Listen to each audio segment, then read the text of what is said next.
Bon, donc j'ai commencé à faire les version test avec un papier pourri et une qualité brouillon pour pas trop bouffer d'encre. Voilà, ça devrait rentrer dans la petite boîte même avec les vraies cartes à la fin quand j'aurai une meilleure qualité. Et ça, c'est les planches qui me restent encore à découper. Alors il y en a, vous voyez, qui sont en plusieurs exemplaires. Alors c'est parce que là j'ai fait toutes les cartes pour 4 joueurs. En fait, le jeu est jouable de 1 à 4. Et en fonction du nombre de joueurs, forcément, il y a plus ou moins de cartes. Donc, bah, s'il n'y a rien indiqué, c'est que c'est pour tout le monde, quoi, qui est 1 ou 4 joueurs. Et après, bah voilà, j'ai les cartes de plus, à partir de 2 joueurs et plus. 3 plus, bah, à partir de 3 joueurs et plus. Et 4, bah si on joue à 4. Là, forcément, elle y est 4 fois cette page-là, puisque c'est les cartes de base. Donc, il en faut au moins une par joueur. C'est pour ça qu'il y en a 4. Bah, du coup, il va y avoir les playtests à faire. Je vais commencer tout seul, en un joueur, et on verra bien. Alors, la mise en place. Ici, la rivière des cartes contenues. Ici, on place les cartes soutien. Ici, la pile face cachée des sujets, puis des événements. Et là, notre petit deck de cartes de départ de base. Donc un tour de jeu, ça se passe comment? On commence par piocher un sujet, on regarde ce que c'est, on regarde l'effet, et on pioche un événement pour voir qu'est-ce qui se passe. Est-ce que c'est positif ou pas?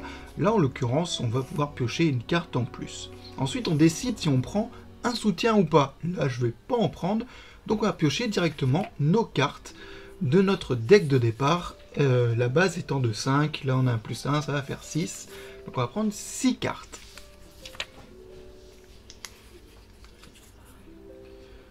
Une fois qu'on a toutes nos cartes, on va regarder combien de vues ça nous donne. On va compter tous les petits logos vus.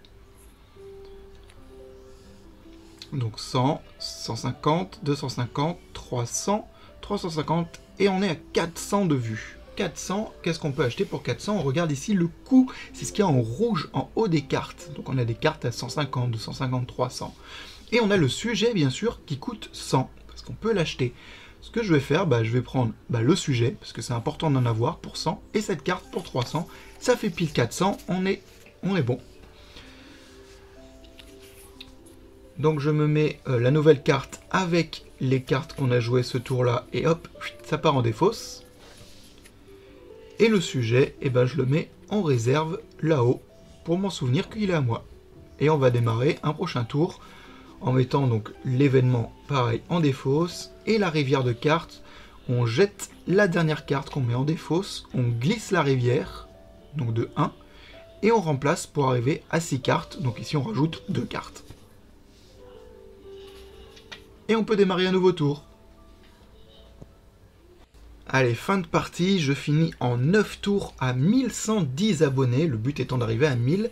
Et voici donc tout ce que j'ai collecté. Je vais trier donc mes sujets et mes artefacts juste pour vous montrer combien j'ai accumulé en cours de la partie. Et donc voilà, j'arrive à 6 artefacts et 11 sujets, ce qui est bien. Par contre, voilà, il y a quelques ajustements à faire. Alors ce petit point post-playtest solo, oui il y a des modifs à faire effectivement, donc je vais te faire un résumé très rapidement, je l'ai noté là. Le ressenti que j'ai eu, c'est qu'il n'y a pas assez de progression entre les cartes qu'on achète, en fait les cartes contenues. Il faut que je réétalonne ça pour avoir une vraie progression, acheter d'abord des cartes petites, puis des plus importantes, etc. J'ai noté aussi qu'il faut que je retire les cartes épuration parce qu'on n'utilise pas assez les soutiens et je pense que je vais laisser l'option d'épuration que dans une des cartes soutien.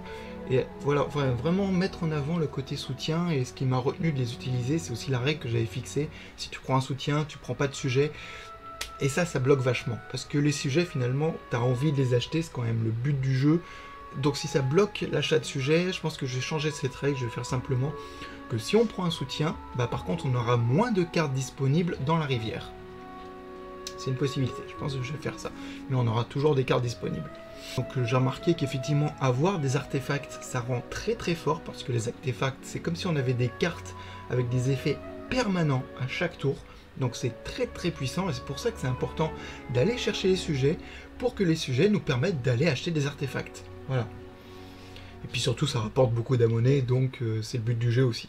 Donc voilà, en 9 tours, 9 tours c'est pas mal, je voulais rester sur cette option là de 9, 10, 11 tours maximum, c'est pas mal comme nombre de tours de jeu, pour finir à 1110 points, parce que j'ai fait un bon dernier tour, histoire de bien cracher, ouais, j'étais pas loin en fait, j'étais genre à 980 ou dans les 900 juste avant mon dernier tour, donc forcément au dernier tour, paf, j'ai pris une grosse carte qui m'a donné genre 250 abonnés, et pouf, ça m'a monté à 1110. Donc en cas de multijoueur, effectivement, là on va compter les écarts qu'il y a entre... Si on a plusieurs qui dépassent 1000, on va compter l'écart et c'est vraiment celui qui aura le plus grand nombre d'abonnés qui va remporter la partie. Alors ce que j'ai fait, c'est que j'ai retrié toutes mes cartes, donc les cartes de base, et puis je les ai triées, j'ai fait 4 catégories. C'est les 4 catégories que j'aimerais vraiment qu'on se rende compte de la différence entre elles, entre des cartes pas très chères, pas très efficaces, et puis de plus en plus efficaces. Et finalement, on a la dernière catégorie qui serait des cartes très très chères, genre à 400, 500 vues à acheter, mais qui aurait un effet qui enverrait du lourd, quoi. Donc on aurait une progression comme ça de pouvoir acheter des cartes de plus en plus importantes. Et là pour l'instant j'y ai pas touché, j'ai pas fait les stats, là c'est toutes les stats qu'il y avait de base. Et effectivement elles sont toutes, enfin elles sont pas identiques, il y a quand même des variations entre les cartes, mais voilà, faut que je retouche ça, faut que je vois si c'est possible, si... Voilà, faut que j'arrange ce truc là, si possible. Ensuite, les sujets. Alors pour les sujets, pareil, je les ai remaniés pour les rendre un tout petit peu plus chers. Un tout petit peu plus cher. Par exemple, on avait des shorts avant qui coûtaient 50. Maintenant, le minimum, ce sera 100 dans tous les cas. Et la carte la plus chère, finalement, ce sera l'histoire du Japon qui finit à 700 vues. Bon, bien sûr, c'est un triptyque, elle rapporte beaucoup de choses. Elle vaut pour 3 sujets. Il y a un petit codie, etc. Bon, c'est une grosse carte, c'est la plus chère. En même temps, les triptyques, c'est forcément les plus chers. Donc il y a l'histoire du Japon et l'histoire des Celtes, qui vaut 650, c'est à peine moins. Après, on a les diptyques, genre le mégalithisme, on est quand même à 400, ici 300, et ici 150, ouais, parce que c'est la première carte, et que je lui ai mis un effet -1 en qualité. Parce que voilà, la première émission, c'était pas forcément le plus tip-top. Bref. Voilà, j'ai retouché un petit peu tous mes sujets. Et donc voilà, prochain objectif, corriger toutes mes cartes contenues, réimprimer ça. Et oui, du coup, ça veut dire qu'effectivement, j'ai bien fait les imprimer en brouillon, parce que je savais très bien que j'allais les jeter, corriger les cartes et en réimprimer derrière. Donc voilà. Et prochaine étape, une fois que ça c'est fait, replay test, mais cette fois avec mon groupe d'auteurs, pour qu'ils me donnent un petit peu leur avis, et puis voir si du coup le rendu sera déjà un petit peu meilleur d'ici là. Et il y a aussi les soutiens que je vais du coup corriger, pour les rendre peut-être plus intéressants, ou plus en accord également avec les modifications de cartes que je vais faire. Voilà, et oui, c'est du boulot. Allez, salut, ciao.